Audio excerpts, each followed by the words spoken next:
Бул биринчиден ошо Орусияга чыгып атканга көбүн эсе тийиштүү деп атабыз. Эми башынан дагы бир түшүндүрүп кетели.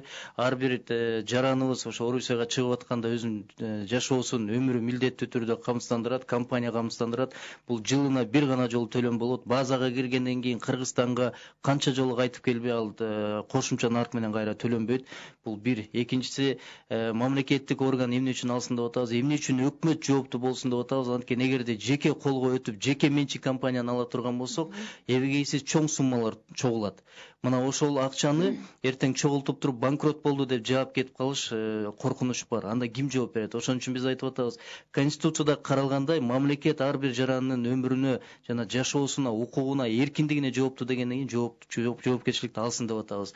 Үчүнчүдөн, коррупция болбош үчүн мунун баарын онлайн кылыш керек. Биз жана жогоруда белгилебедикпи? 3 негизги көрсөткүчтү берет.